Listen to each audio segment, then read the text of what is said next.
Hi everyone, welcome back to The Pulse, our long-form program where you can find a multitude of our shows all in one place. I'm your host, Sam Peri. Stay tuned for What's Up Spokane, where we give you all the latest local news coming up after this.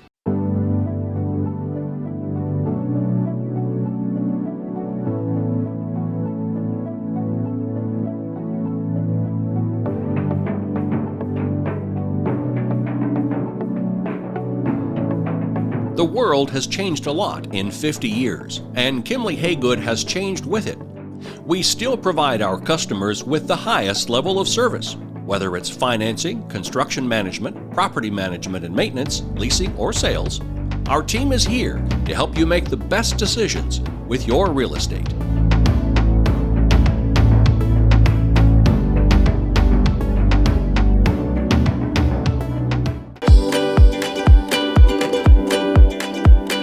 What's up, Spokane? Welcome back. I'm your host, Sam Peri, here to keep you up to date on all things happening in our wonderful city in the Inland Northwest.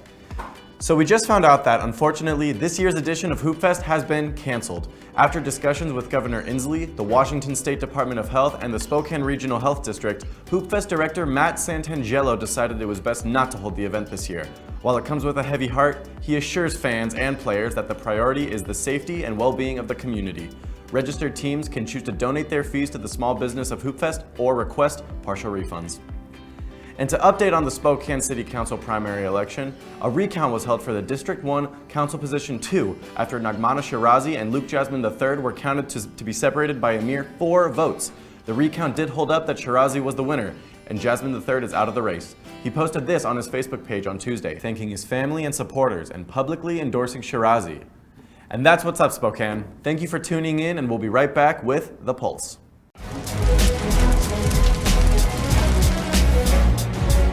Well, this is Looms Day in Spokane. We got about 40 firefighters and their friends and family handing out 40,000 cups of water as the day goes by. It's a very good opportunity to see the public and support them and help them out and cheer them on during Bloomsday. It's one of the best things about Spokane is that we have these major events and the whole community comes together not just to participate, but to volunteer and show that they really care about our city and making our city look great. This type of an event really is emblematic of Spokane because so many people get involved. We have 50,000 people probably running this race. Always has been a very huge event. Right now we're at the corner of Broadway and Nettleton. It's the last water station before the finish, so people are pretty much dehydrated by the time they get to us. They really need our water. The water stations are a vital part, especially on warm days like today. It's real important that we have the volunteers to help with that. Without the volunteers, Bloomsday wouldn't exist. All up and down the course, there are people that are involved in this celebration. It really is a celebration of what Spokane's all about.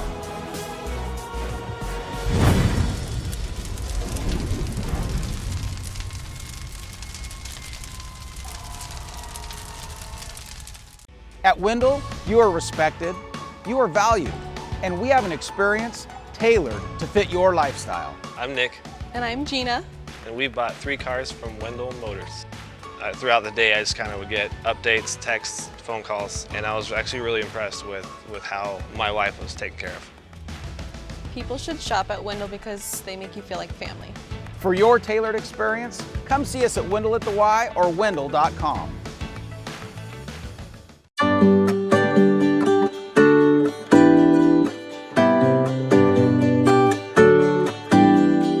Welcome to Apex Plaza, Spokane's one-stop cannabis destination. Apex Cannabis features thousands of economy, value, and luxury cannabis products. Cannagear features hemp-based CBD products, glass, goods, and gear. Stop by 1325 North Division to experience the Apex difference. This product has intoxicating effects and may be habit-forming. Marijuana can impair concentration, coordination, and judgment. Do not operate a vehicle or machinery under the influence of this drug. There may be health risk associated with the consumption of this product. For use only by adults 21 and older. Keep out of the reach of children. When building a home or considering a major remodel, who are you going to choose? The Spokane Home Builders Association is an organization that works to elevate professionalism in the residential construction industry. We promote, protect, and educate for our community, building our community one home at a time. We are the Spokane Home Builders Association. Now, I'm going to sit down with Jamesyn Sachs, the 16-year-old daughter of Spokane Talks' own Ken Sachs, about her summer job as a meal preparation and delivery service. Check it out. Once again, I'm your host, Samuel Peri. Thank you for coming. Very special guest here today. I'm joined by Miss Lenae Thornton and Jamesyn Sachs. How are you guys today? Doing great. Awesome. Thank you for coming in. I am very interested, Jamesyn. Tell me about this meal prep service that you have. So basically, I'll make food for people and then record everything they need for their goals, whether that's like gaining weight, maintaining weight, losing weight. I think the most popular one's probably losing weight. Okay. And I mean, it seems to be working really well for the people doing it. Awesome. And is it personal to your client? So Yeah. like every all the meals, all the plans you make, it's very personal to who wants what? Yeah, so like for example, I'll make one big dish, but then I'll portion it out for the person so it fits what they eat. Okay. Yeah. And 3 meals a day, 7 days a week? Yeah. Is that the plan? Well, it's 3 meals a day, 3 days worth of food, and then 2 snacks each day. So like, yeah, 3 days at a time. Very cool. How did this idea come to fruition? How did it come about? Well, I've been losing weight since January, and then I started helping my dad out around March and pretty much doing a meal prep thing. And then over summer, instead of getting a summer job, I just decided I would do this instead. Okay. Are you going to continue this through the school year? I plan to. Awesome. Yeah. How old are you, if you don't mind me asking? I'm 16. 16, very cool. In high school. This is a very cool thing. What's your client base look like? All in Spokane, all in the area? Do you have any in CDA, the Valley? No, they're all in Spokane. I can do the Valley. I don't really do Coeur d'Alene, though. But. Okay. And you deliver the meals yourselves, like in person, by hand? Yeah. Or sometimes I'll have someone else deliver it, but like you don't really have to come to the house and get it unless you want to. Okay. This is very cool. I wish I had something like that. I eat the same thing like every day, and I make all the same meals a day, so I hope maybe I can try this out sometime. And Miss Lenae, you're a client of Jameson's. I am a client. When did you become a client? The end of June, I was talking to her dad because we are in the same real estate. And Ken was talking about how Jamesyn was making his meals and he's lost some weight over COVID. And I struggle with my time with having to make meals and as busy as real estate is and what do I eat and how does it fit into my macros. And so when he was talking about Jamesyn and how she wanted to have clients, I'm like, I could do that.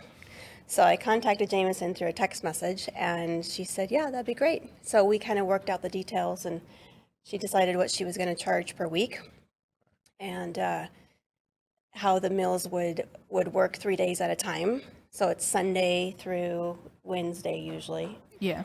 Tuesday, and then, but it depends because sometimes was on vacation and so was I, and she has my garage code, so she comes to my house and delivers the food to the fridge. But lots of variety, everything's fresh. So how it started was I gave her my macros, and I asked my personal trainer, okay, where do I go? Where do I eat? And so we figured out our macros between the fats, the proteins, and the carbs. And I gave that to Jamesyn, and she took it from there. She decided what that was going to look like in 3 meals and 2 snacks, and how much protein, the carbs, and the fat ratio, so that every time I eat something, it's perfectly proportioned to what I need per meal and per day. It's fabulous. Wow. So you've been a client for about a month and a half, 2 months?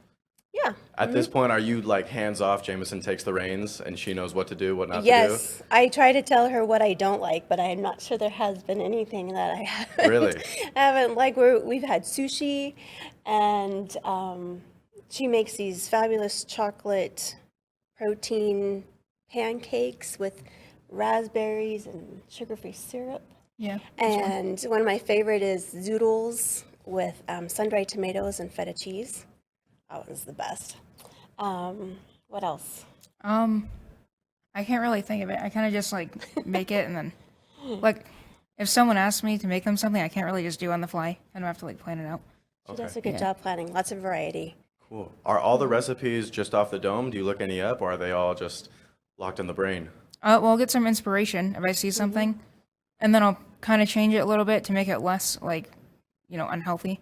And then I'll put that in. Like the zoodles is just a variation of a pasta I used to make, but using zoodles and no heavy whipping cream, just like, a little bit of olive oil, then the feta cheese and all that. And it tastes, pretty good. what it is. Does it taste good? It's fabulous, and I told her that I wanted to stay gluten-free. Okay. And so we do a lot of rice, and we do gluten-free bread. So she has done a good job to stay within my sensitivities, food sensitivities, and so I really have enjoyed eating good foods that my body works well with, and she's done a good job to just stay in that realm. Very cool, very cool. Jamesyn, tell me what's your schedule like? What does 1 week for you look like? How much time are you dedicating to this service? So it probably takes an hour and a half per person. If I do 2 people, maybe 2 hours, and then 3, like 3.5. And I try and do them all in the same day, just so I can get like a break in between. So I'll cook the food and then the same day drop it off. Because like cooked chicken only stays good for like 4 days. So once I make it, I have to like get it out. And I try to do that the same day. Okay, an hour and a half per person. Is that for all the meals of the week or 1 meal a day? An hour and a half for 3 days of eating. Gotcha. Which means 9 meals and 6 snacks. Okay. And then you also have to go grocery shopping, get all the supplies, and then also deliver them by hand. And this is a one-man production. Well, I have some help from my brother and mom who might deliver good. something. And they're here today as well, right? Yeah. Awesome. Got some fans. I like it. Are you going to continue doing this? So you're not going to, for the school year, you said?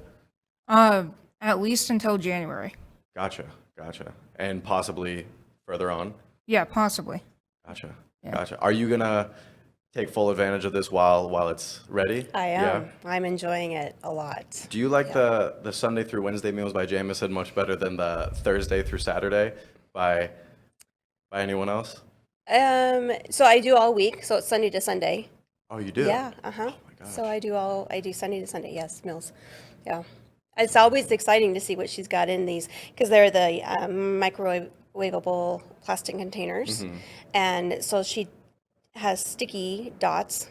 So it's red and yellow, green and blue, and sometimes it's a double red, and we've even gone to triple red stickers, so I know what's all in one day. Yeah. So the refrigerator is full of 3 days worth of meals, so I have to make sure I color code my meals right.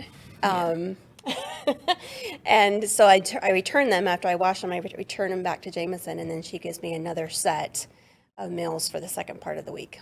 Very cool. Yeah. Very cool. When did you first get into cooking? Probably June 2020. Oh, not too long ago. No, but then actually kind of like more healthy cooking, probably January of 2021. Okay. So not that long ago. Not that long ago, and it's amazing what she cooks. And I'm like, where do you get your inspiration? You'd ask that question. I'm like, how do you come up with all these recipes, and how do you know what goes together? She's like, I don't know. Yeah, She figures it out. I just eat what I would want to eat. Like if I wouldn't eat it, I won't make it. Okay. And that's kind of what I used to determine. How many clients do you have right now? Is it a very like packed? No, it's not packed yet. itinerary? I haven't really like branched out and tried to find that many people.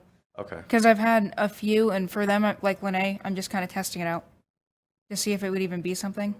And now that I can see that kind of is, I'm trying to branch out and find people. Okay. Yeah.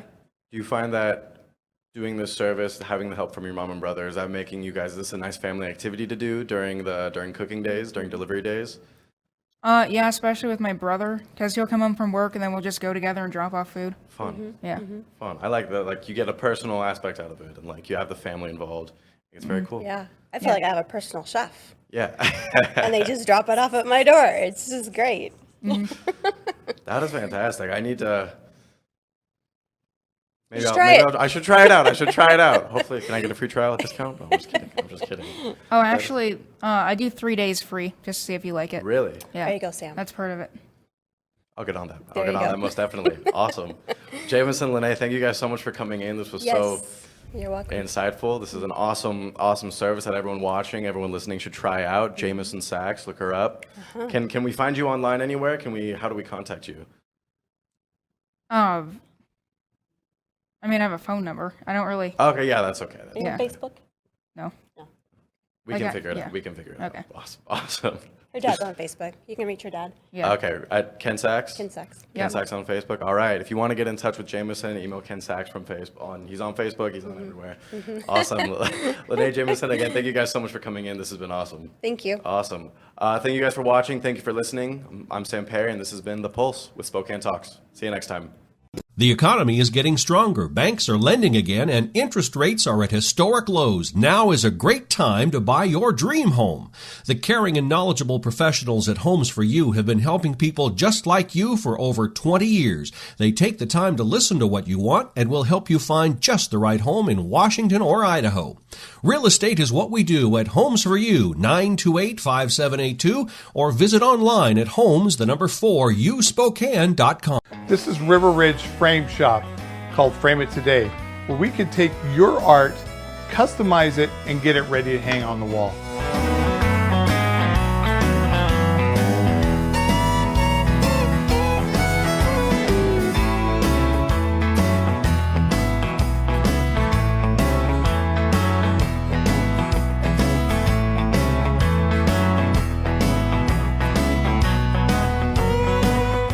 Here at River Ridge Hardware, 2803 West Garland.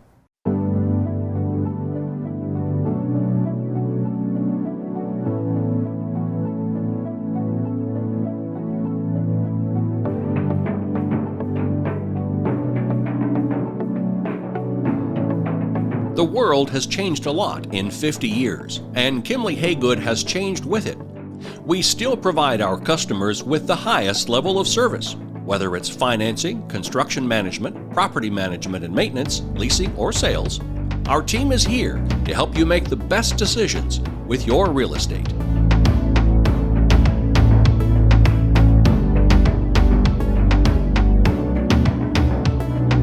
Weather in the inland Northwest can wear you down.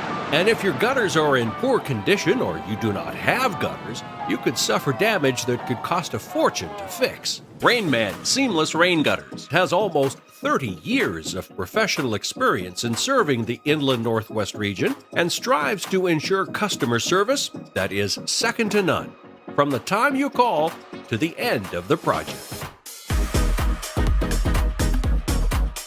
We are joined by Robyn Nance, a local reporter with KXLY on Business Talks. Hello and welcome to Business Talks. I'm your host, Lana Smith. And today we have a Spokane favorite on our set. We have Robyn Nance of KXLY. Everybody knows Robyn from, she's the news anchor for Good Morning Northwest with Derek and Mark Peterson. And that looks like a whole lot of fun every morning. It is. You guys look like you have a great time. Yeah, we're a good mix, for sure. We've been Crazy together Mark. for quite some time. Yeah, and you know Mark quite well. Yes, Yeah. Mark's been on here and I think actually took over the whole studio when he was here. He just got married. We were at his wedding, right? That was fun. It was a lot of fun. It was a good time. So Robyn, let's get to know you. For people who don't know how you grew up and got into the media business, what does that look like? Okay. Well, way back in 1960. I walked to school in the snow. I grew up in Missouri, a really small town south of St. Louis, and grew up watching one particular station. And we literally got about one station where I lived. I was in the country. And I was fascinated with this particular woman, a female anchor. Her name was Karen Foss in St. Louis. She was smart and just eloquent, and I just always kind of wanted to be her. Then, growing up, though, in the town that we grew up in, there wasn't a lot of aiming high, you know. So it was, I went to school to be a teacher because nothing wrong. Oh my gosh, teachers are amazing. So I don't want to say anything negative at all, but it was almost like your thoughts were you stay here in this town and you be a teacher, or you be a nurse, or you stay home and raise children. It was pretty much like that. Then I went away to school and I went into Illinois, another small situation, but it was a liberal arts school, so you were kind of forced to take classes outside of your major and try all these different things. And one of the classes I took was a TV class, a communications class, and I fell in love with it. So I still had my degree in teaching that I was going for, but then I really was like, oh, I'm torn. So I went to school a little bit longer and got 2 degrees, one in education and one in communications. Okay. And then interned at a really small station in Illinois, and then got hired from there and stayed there for a while and learned every job I could possibly learn there. Literally, I ran a live truck. I did weather for a little bit. I wrote the news. I edited. I feel like I did almost everything but sports there. Yeah. And I would have done it if they would have let me. But then started looking for a job, and Spokane had openings, and I was so grateful to, branch out. Spokane for any reason? Did you have family here, or there was just a job opening and you said, I'm going to go for it? Well, at the time I was a newlywed, and we were kind of like, let's try an adventure. And so I actually back then you sent resume tapes out. They were literal, Were beta they tapes. like real tapes? It was like beta tapes or SVHS. I mean, it was, old school. Old school. So I literally was at the post office with stacks of tapes, sending them everywhere. Anywhere that had an opening, I was sending them. And from where I was, I think Spokane was one of the farthest cities away that said, we would like to talk to you. And I said, okay, yes. So flew out here. I had interviewed at 2 other very different markets. And I loved Spokane, though. And so my husband at the time came sight unseen. I flew out here and I said, I really think this is the place.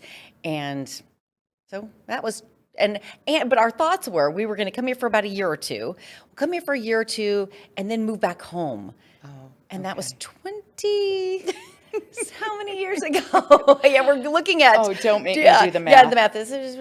It's about 25, it'll be 25 years ago in this fall. Yeah. You started when you were 10. How did you know? Well, I was a prodigy. I see.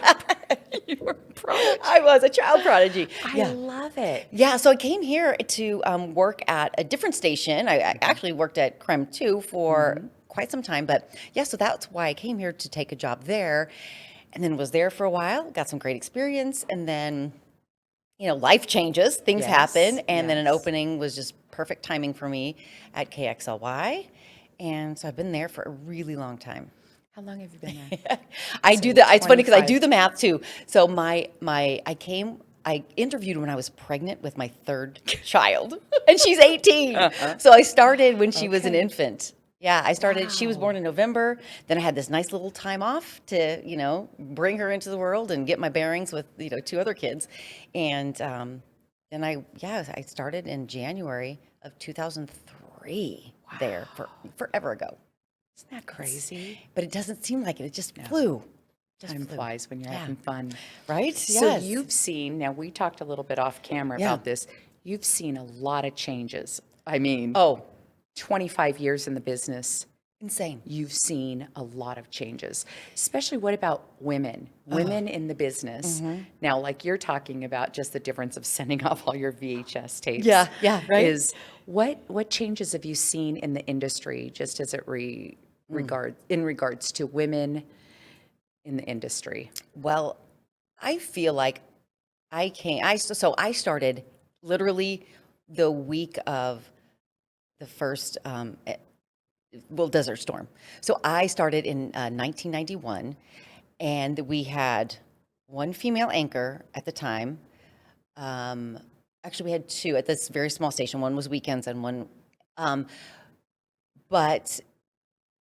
they were solid. They were solid women who actually, I believe, one retired from that small market, and then just ended up staying there.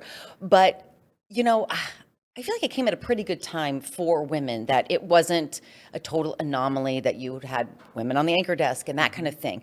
But at the time, there were no female anchors in network news. I mean, granted, Barbara Walters had, doing her specials and stuff, but she wasn't on the main anchor desk. And those were celebrity pieces too. Yeah, so, yes, again, not news. Not hard news and not your day-to-day things. It was, so there was just not the expectation that was even in the realm of possibility at the time. I mean, I think we all thought, someday there'll be, but you never thought there'd be a woman by herself. Yeah. I mean, granted, you look forward, we've had Diane Sawyer, you had, Connie Chung for a hot minute, you had, so there've been some, but back then in the 90s, in the early 90s, it wasn't even a thought of. So, but at the smaller stations, tons of women, tons of really, smart women, and and then some who figure it's not for them and they go places, which I mean, you see that here. You see either people moving on a lot or deciding this isn't for them, and that's okay. That's a good lead-in. Do you, Turner? I mean, you've been at each of your positions for some time. Yeah. Do you see a lot of turnover in the news industry on the local level? A ton. Okay. Well, if you think about just the people that you start to get to know when you're watching local news, and you really feel like, oh, I really like that person, or when they start, and you think, oh, they're a little rough, but then you see their development, and then pretty soon they're gone. They generally, a lot of them have aspirations to move on. Some of us really dig into the community and make it home and feel like this is where you want to be. And I think that's what when you look at the anchor desk across a number of the local stations, that you see have known that person's been here since as long as I can remember, or I hear that a lot. I grew up watching you, which in one respect you're like, God, yeah, I'm really old, so of course you did. But it's also like it's because there's stability, and people like stability. They do. Well, the thing is, you're a member of everybody's family. You hope so. I mean, you're on TV, and they turn you on. They choose. There's a choice. I'm guessing a blessing. They choose to turn you on every day and on their TVs and bring you into their homes, so you become part of their daily life. And I love that. I love that part about it. And when and now with the advent of social media and how close everything is, I mean, before it was like you couldn't communicate directly. I just remember growing up and watching Karen Foss. There's no way I would have had a conversation with her ever. I lived in a small town. She was in the big city of St. Louis, and there was never going to be a connection. Now, oh my gosh, you just pop me an email, or you say hi on Facebook, or it's so instant and it's so available. In some respects, that's so wonderful, and in other respects, it can be a little much, because people feel like you are their friend. They feel like you're part of the family, and I imagine those lines might get blurred sometimes. Sometimes they do, and you don't want to be offensive because some of these people are just, just friendly and mean no harm, but then sometimes it can be a little much, a little too close. So have you had a few of those situations? Had a few of those. Yeah. Usually just ignore or block, but usually just ignore because I don't want to be offensive back. You don't want to stir something up. So yeah, it's interesting. But so much, just talking about that's part of the grand changes that we've seen from way back when to now. Accessibility. Yeah, that's one of the biggest ones, and the immediacy of everything. It's wild. News is by the minute. It really is. It could be 24 hours. Oh my goodness. Walter Cronkite. I mean, how delayed could that news be? Oh my gosh. Had to be a couple days, maybe? You could, I would think it would be within a news cycle, which would be in like, a 6-hour time frame or 12 hours or something. So if they had, you have an evening news. And I remember what we saw, cutting promos, which would be, you tape a little segment that runs throughout the day, and it would be like, breaking news, you'll see it tonight only on blah, blah, blah. Well, now it's like, people aren't going to wait for that. If you're talking about something big, they want to know what it is, and they can find it. Yes. So you better make it available. That, to me, was a very, very hard shift to make. Because especially if you're working on something and you know that you have to develop it. I know our reporters have, worked so hard throughout the day working on developing something, but now they have to stop what they're doing and just tell you what they know and then put it together later. Where before it was your focus was just on doing the best news story you can, working on it all day. Now it's like, stop. You got to report what you know. Stop, take a picture, send it. It's constant. Yeah. I imagine. Yeah. Another change. So when you look back at your illustrious career, give me a highlight. What's a highlight when you think back? What kind of things have you experienced that you go, wow, I wouldn't have had this opportunity except for this venue? Well, one highlight, honestly, for me was getting to go to Fairchild Air Force Base when President Bush flew in, the second President Bush, and it was amazing. It was amazing because I'd never been that close to all the Secret Service, and we had to go so early in the morning. And our show, basically it's like you with all the Secret Service and with just being on the Air Force Base is tough to get through with all the security. But then they pick apart your equipment, and you have to go here. You cannot go here. You know, here. And it was so fascinating. And then we weren't close. We didn't get a one-on-one with him or anything, but we were close enough, and to see him greet some troops and see him, you know, come down the stairs of Air Force One. And it was truly, it was really powerful to me. And I treasure that. And it's been years ago. That was, I don't even remember the year that was. I was anchoring with Richard Brown at the time, so it's been a long time ago. But it was, I was doing evenings. When I first moved to KXLY, I did evenings for about 8 years. But that was a huge highlight for me.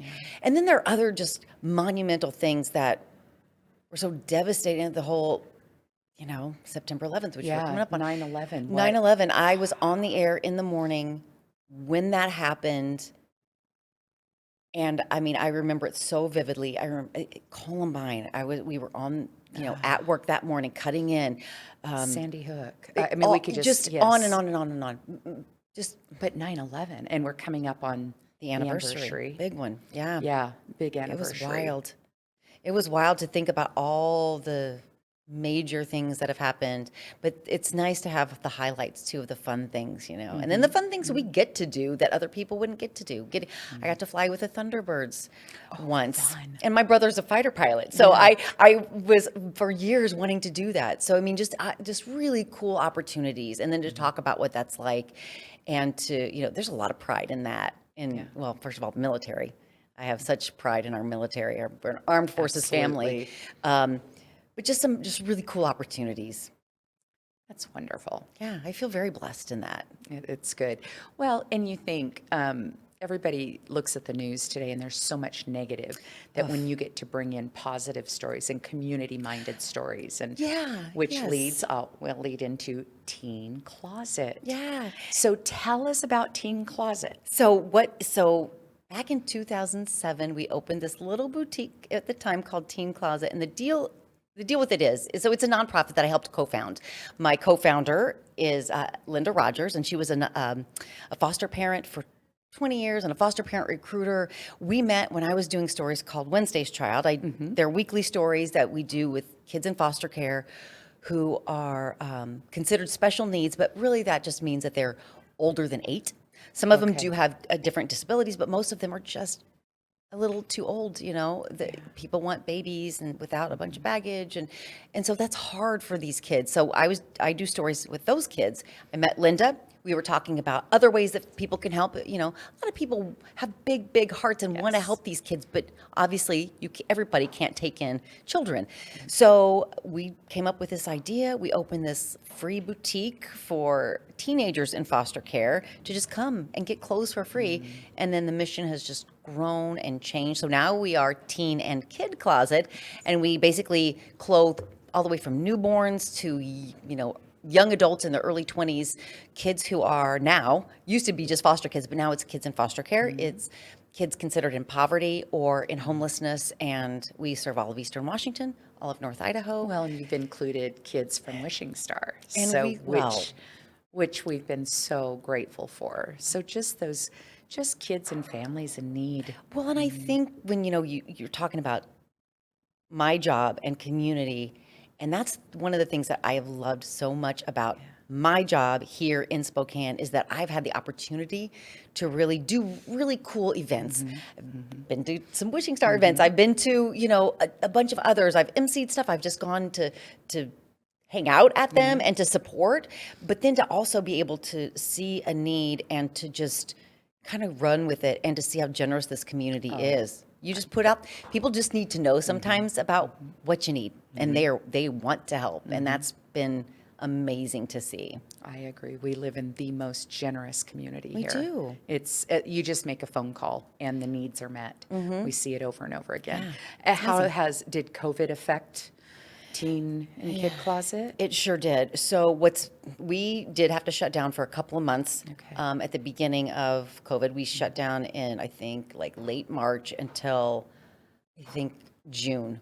And just mostly I think there was so much fear around it and not knowing how we can bring people in safely. But we got help with the PPE and all that kind of wonderful stuff.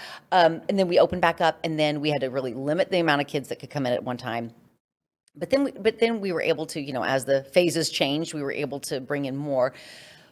But we started noticing so many more people who wouldn't have needed the help before, who needed the help. We were starting to get a lot of, laid off hospitality workers that weren't needing the help before. We had one woman who came in, and she dressed really nicely and had like 4 teenagers, and she was in tears saying, I never would have imagined needing this, but thank you for being here. Thank you for helping. And she says, when I'm back on my feet, I will return the favor. And it's beautiful. And we hope that we're temporary for people. We hope we don't have to keep seeing them come back to see us, but we're there if they do need us. But it's amazing. So if people want to get involved with Teen and Kid Closet, how do they do that? We have a website, we have a Facebook page. You can pop on. There's all kinds of opportunities. If you want to tell us the web address? Yes, it's teenkidcloset.org. No and. teenkidcloset.org, or you can find us on Facebook. You can follow me on Facebook, and I always am posting things and sharing things. She has a great Facebook page.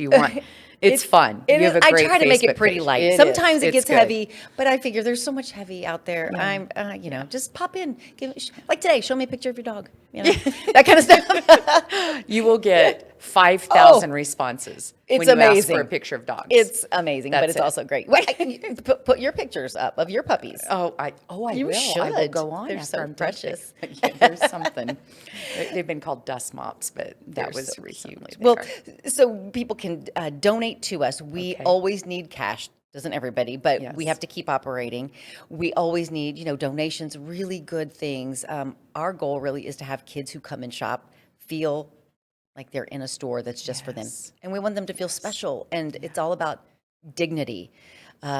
We love brand new things because a lot of these kids don't have things that have tags on them. So it's really cool. But we do take some gently used things. We cannot take gently used underwear or socks or bras. So Thank those, you. pretty please. Thank you. Pretty please don't bring those to us. We have donation information on the website and volunteer information if you want to come and help. Sort through stuff, or if you really like to work with the kids. We love it. We need help. That's wonderful. Well, thank you. We've got some more heavier topics that we're going to address in a part 2 here, if you don't mind staying. Sure, I'd love to. Okay. Well, thank you for joining us today, and we're going to roll into a part 2 here with Miss Robyn Nance. Thank you for joining us on Business Talks. I'm Lana Smith.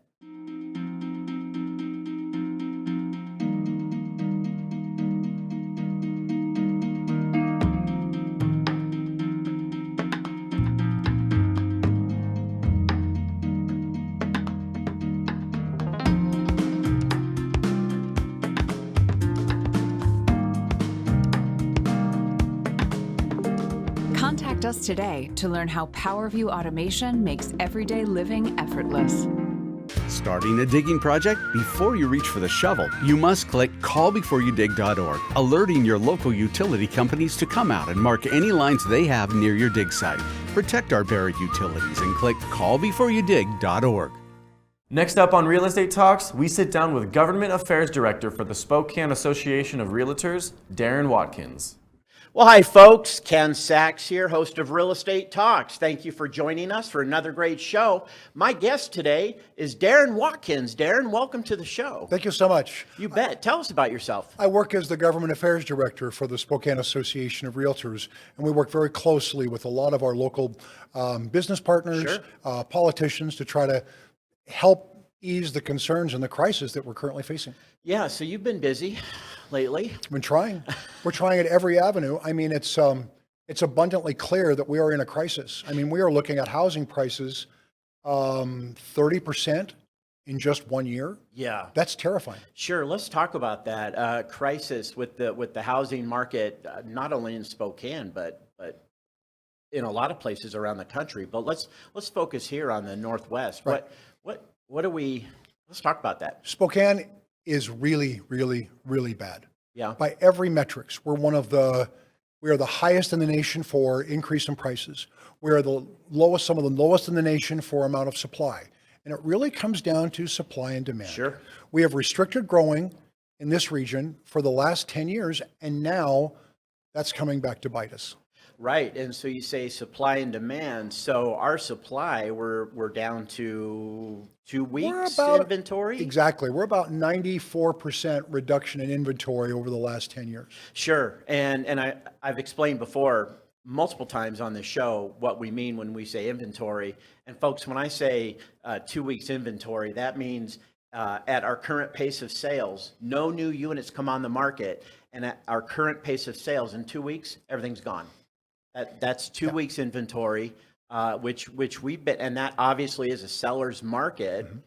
And so we don't have the supply, but we have this demand. And when the demand increases, what happens to prices? Sure. But they elevate, right, and they escalate. And we're at a point now where tenants who are wanting to buy a house or even not wanting to buy a house, we have a shortage of rental units. Mm-hmm. And so that's putting upward pressure on rents. Mm-hmm. And then so we hear stories of tenants getting a $500 or more increase a month. Well, we should buy a house then. But there's nothing to buy. And there's nothing to buy. And we know from our data that over half of the people who rent right now in Spokane are actively looking to buy a house. Sure. But when their price range was that 150, 200, and suddenly those housing prices are now 250, 300, 350, there's a lot of folks that are in the marketplace right now just frustrated because there's nothing to buy. To put it in hard numbers, right now there are 300 homes for sale in all of Spokane County. By comparison, every month we used to see 2,800 homes. Yeah, wow. Just 10 years ago. And sure. And on top of that, we have one more element that everybody keeps ignoring. But Wall Street Journal called this the Great Migration. Probably the greatest migration in the Industrial Revolution is that people don't have to live where they work. COVID just exacerbated that. Right. And now we are looking at increases of anywhere from 8, 10, 15, 20,000 people a year moving here from Spokane. And when they come here, they're coming from major metropolitan areas. They've sold their home for a lot more. Suddenly the home in Spokane, prices that we look at and are astonished at, oh, that's cheaper than they sold their house for. So they're like, oh, 400, oh, I'll go to 450. All of those things, added demand, we've gone too far with limited supply, and who gets killed in the middle or squeezed out are people in Spokane who have traditionally seen prices at a certain level that have their wages aren't going up. Right. And the same with, we know as well for renters who rent prices always follow housing. It takes a little bit of a lag, but if you're increasing your housing prices 30% a year, rents are going to continue to rise. That's right. And you mentioned folks moving here. I call them affectionately equity refugees. They're moving here for 500,000 cash. Yes. So here, 1 in 5 homes right now in Spokane are actually being sold for cash. Right. That's a record number. And how am I, a buyer who is going to get a loan, how am I going to compete with a cash buyer who's going to pay $50,000 over asking? Correct. I can't do it. I can't do it. And you're starting to see, if there's any good news, it's that you're starting to see that number sort of collapsing. The percentages over asking are starting to come down a little bit. But at the same time, those homes that were traditionally considered affordable are almost gone. That's right. That's right. Is there a light at the end of this tunnel? Where are we going to be in 2-3 years, do you think? Like, is there any relief in sight, Darin? We're fighting like crazy for it. I mean, we are fighting so hard. Yeah. It's honestly, in our own city council, we have council members who continue to insist there's not a crisis. Oh my. And so it's a huge gap. And so we are pushing at every corner to start building more. Yeah. Right? Clearly, people have a need. Where are my kids going to live? Where are your parents going to come back and live? Where are we have to start thinking about what we want to be as a city. And if we say, you know what, we're going to be like Lake Tahoe, those who have it, great. Those who don't, go somewhere else. Yeah. Or do we still want to be a vibrant city that can attract businesses, can attract people, can attract higher paying jobs? I mean, is that what we want? And those are some hard questions. Yeah. So as far as any hope, any indication, I mean, when you say city council who are there representing the people, yes, yet they say they're in denial of any kind of crisis, I don't Sure. understand how. There's been some recent changes. Okay. So we just recently had this housing action plan that the city of Spokane came out with, and it was a fight. They had estimates on housing needs that there wasn't a single expert that I could identify who agreed with that number. They were saying, oh, we only need 300 homes a year. Well, we could sell 300 homes a month if they were available. And there is, and we've been very persuasive now. We've gotten good data. We collected friends. We've written letters, and they're starting to come around, and they're saying, okay, let's look at this. So we're hopeful. We saw some things we're talking literally an hour before the vote on this action plan. They came up with a 5-page list of addendums. And we looked at that and said, wow, thank you. Because, and it's just the start of the process. Sure. It'll just open the doors to be able to build more, but you still have to have all the other elements, right? You need land, you need workforce, you need investment, but clearly there's enough demand that we think can be good for everyone. If we focus on building, especially workforce, affordable housing, you'll create a ton of construction jobs locally. You'll start enhancing local contractors to get back in the game and maybe grow another new generation of them. There's a lot of opportunity here, and we're pretty excited about it. But right now, we have to do, and when people say, what's the magic bullet? I say everything. Yeah. Is it expand the borders of the growth net? Yes. Is it to maybe do some better jobs of making more homes in the same space? Yes. Is it growing up? Yes. All of it. We need all of it to try to, I don't know that we'll ever turn the tide on those prices, but at the very least, we can put a damper on what the growth is and at least supply housing with people who need it. Yeah, and it sounds like now you have the attention of city council and you're kind of getting them, close to understanding really where we're at and having a true pulse on our market, maybe relaxing some of the regulations, some of the red tape that builders have to go through and I don't know, maybe some of the costs associated with having to build and just, make it a little easier. Someone wants to build a home so that they can build a home. So good. So we think that we're on the right track. We don't know what'll happen to prices. I mean, prices will always come back down, but how far down will they come? I don't think you'll ever, all the demand curves do not point that direction, Ken. Down at all? No. In fact, if anything, our prices are escalating at an escalating rate. Sure. Just think about this. 3 months ago, we were looking at 21% increase. Last month, it was 28 over last year. This month, it's 31% over last year. And the demand is still there. We know that there's all those people in apartments that are trying to get out. We know that there's all these people who are moving here.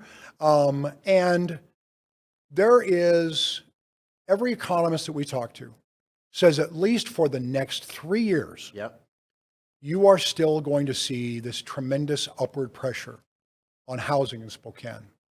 So we don't think that the famous cycle of real estate, we're never going to go down again. It may flatten, but at this point, there is no indication whatsoever that you are seeing there's nothing that shows why this is going up that says, oh, once that's satisfied, it'll go down. It's not there. Gosh. So, Darin, if I am listening to this and I want to buy a house, maybe I'm renting or first-time buyer, getting married, who knows what. What advice do you have? It's hard. Find somebody who's a savvy real estate professional, because it truly makes a difference. Yeah. Oh. And I will say, when people say, oh, we've been bidding on a house and it got 30 offers. Well, then you're going to have to make 30 offers before you get a home. Yeah. Yeah. So it is a patient game. It doesn't mean you can't be successful, because every day Correct. people are buying homes. Correct. Right? Yep. But it may take some creativity. It may take some patience. It may change the idea about what your home is. Maybe you're thinking whatever that your vision is, you can change that. This may be this different area, maybe different size, maybe it's the sort of thing, there's a fixer. Those are things that suddenly you have to be more creative with to able to just get into the home. Sure. But you said it, and we say it all the time on the show. You have to be with a competent real estate agent. They have to be competent, especially now, Darin, because 6 months ago or so, our statewide contract just went through a bunch of revisions that not everybody knows about. And so there's a lot of dynamics within the provisions of our contract. A lot of them are favoring sellers. And if you're a buyer, you better be working with a real estate professional who understands those new provisions and how to use those to your advantage being a buyer. And I think that there are, as a former loan officer, I would also recommend getting a good loan expert. Yes. And I think that, so people say, well, what can I do besides just take time and save? Well, you can work on your credit score. Sure. Because I can tell you right now, rates are very aggressive for those who have better scores. Sure. And if you work with a competent professional, they will show you areas of how you can make enormous gains in that credit score. Yes. And so suddenly that changes what products are available, your pricing structure, because if that is a low interest rate, it increases your buying power that much more. And right now, those interest rates are staying flat. Right. So they're very aggressive. And it gives you more buying power. Right. I just did a show with a lender, and we talked about that, how the typical consumer, hey, we go out on a weekend to go look at homes, and we found something Sunday. So Monday morning, I call a lender, hey, can I get a loan? No. Wait a second. Like, how long did you know you were going to buy a house? Right. When you know, that is when you talk to a lender as soon as possible, because like you just said, Darin, a good, competent lender is going to be able to coach you on what to pay down, what to pay off. Don't worry about, don't do this, don't do that. So when it's time for you as a buyer to pull the trigger, you are in the best position possible, but that takes a little bit of time. So don't call that lender the day before you want to draft an offer. Sure. Call them early on. And there's ways to craft those offers, because I got to say, at the end of the day, it's all about how much is this going to cost me, right? And are there ways to protect myself? And there certainly are. And I know that, like, one of the questions you often hear is that, well, I don't want to buy a house because what if something goes wrong and breaks? Well, there are tremendous products on the marketplace to help cover that, right? You can get homeowners warranties, you can get, and a part of that's all part of this. Right. When you sit down with professionals who really know what's happening, and you give them all the details. This is much money I've got. I can't go more than this. I'm worried about strapping myself. They will craft that approach in the loan package, in the purchase agreement, all of that, just to your needs. Great. Darin, we're out of time here, but my takeaways, if I'm listening to this, is you can be successful as a buyer. Yes. Don't give up. Don't wait. Talk to a lender now. Align yourself with a competent real estate professional. It's not so my friend Johnny's sister's brother just got a license, and so let's just work with him because we all do the same thing. That is not the case. So, and when we vote, add that to your list of things to look for in a candidate. Do they have solutions to solve this crisis? Solutions, yes, I love it. Darin Watkins, Government Affairs Director, Spokane Association of Realtors. Thank you for being my guest today. And folks, thank you for viewing into Real Estate Talks, and we will see you next time. Why are housing prices going up so fast in the Spokane area? Hello, I'm Darin Watkins with the Spokane Association of Realtors. It's a simple case of supply and demand.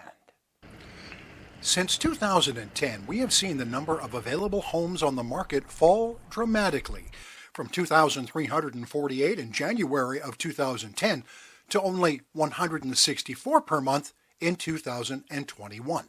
That's a 94% reduction in our housing supply. The result? Housing prices began to climb rapidly in 2015, with a median home price in Spokane County of $179,000.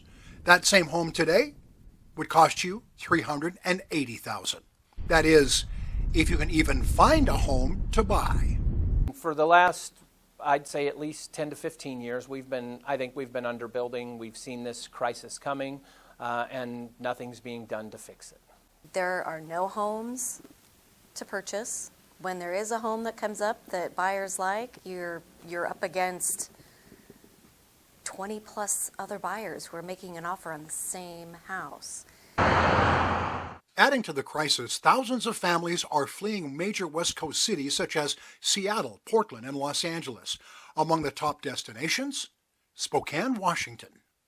When you talk about an out-of-town buyer, they've sold that home in a coastal market, let's say, a Seattle, Portland, San Francisco, LA, take your pick, for $1.5 million, and they come to Spokane and can replace that thing and be in a nicer home for $500,000.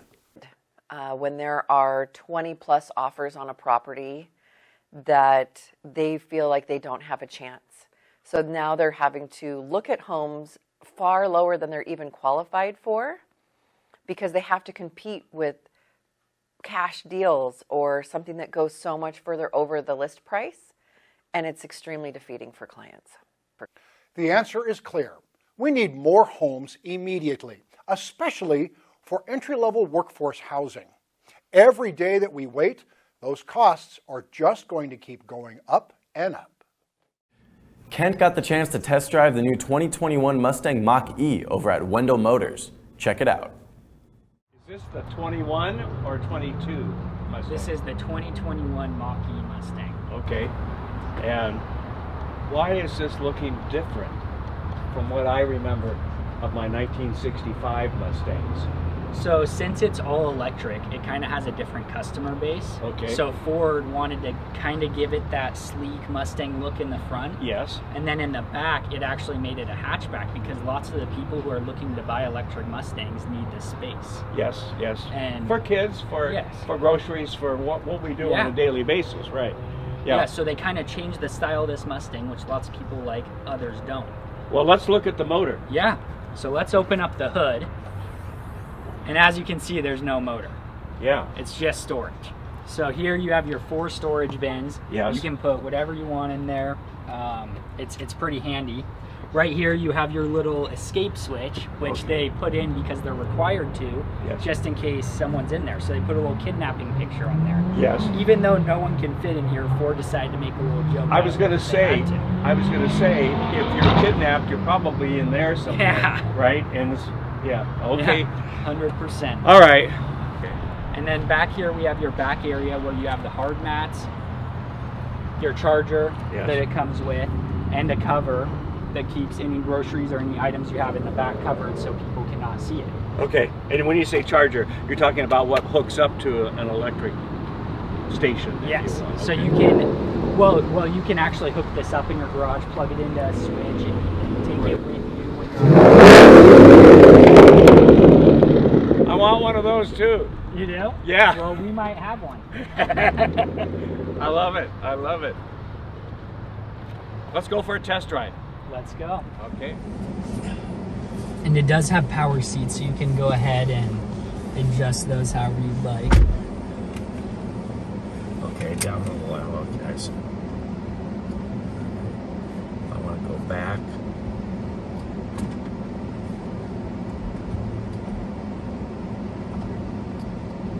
Will it go back? Yeah, it should slide back so the long one. Yeah. It'll slide back if you just hold it. All right.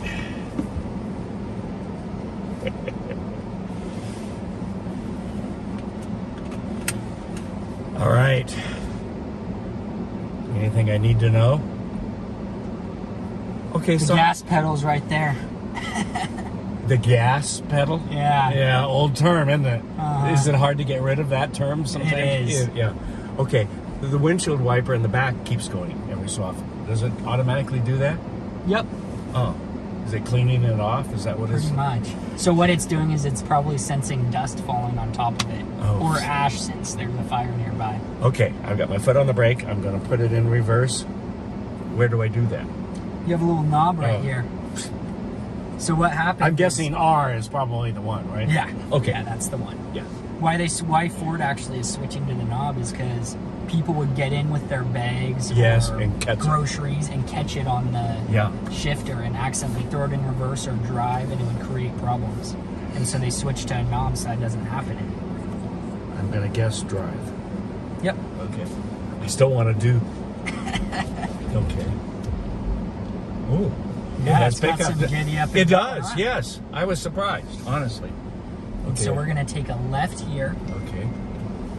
And you're gonna go around this roundabout and take the second exit. Okay. Which will be where those cars are driving right now. Yeah. And that'll take you right on to Nice the and freeway, smooth. and you can just floor it once you get on. Good air conditioning. And it has a great sound system. It comes with built-in subs. Nice. As if the parents. I'm going this way. Okay. Yes. I'm going back, aren't I? Yep. Okay. Am I going that way? Yep. Okay. All right. Too many choices. So you can go ahead and Nice, and just nice, smooth floor it. pickup. Yeah.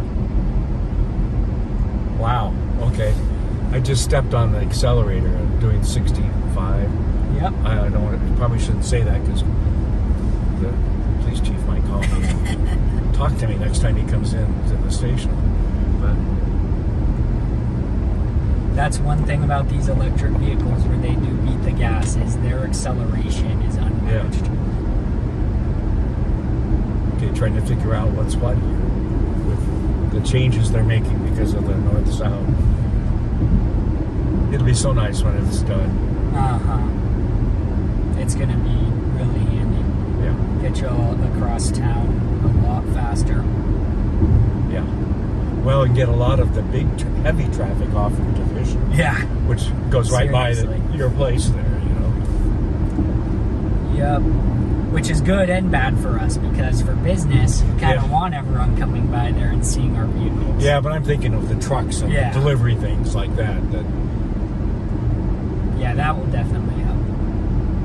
And you can go ahead and try any of these features you'd like. You can even text my mom if you'd like.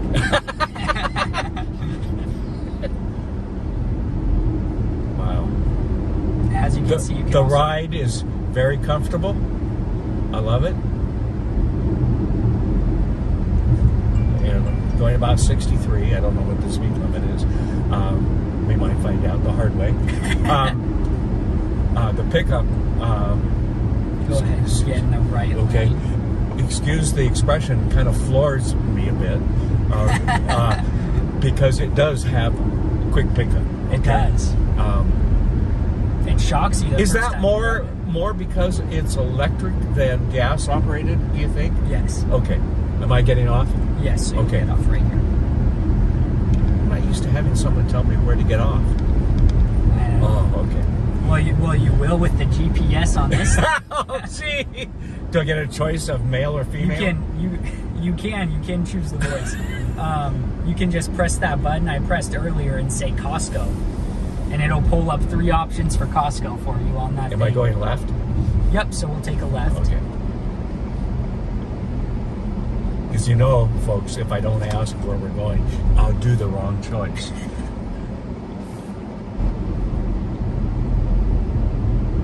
So basically, you're looking at $50,000 to $60,000 depending on what. For this specific one, this is one of the higher end ones, Right, and it'll be closer to 60. Right. But the I'm not going to say it right. The Mach E. Yes. The Okay. Mach E. That's more of the traditional look. Yeah. So the Mach E is this one. This is the Mach E extended range. So Okay. this one has a bigger battery, and it's the premium one that comes with all the features. Am I going right? No, you're going to go straight, and then at the next light, you're going to take right.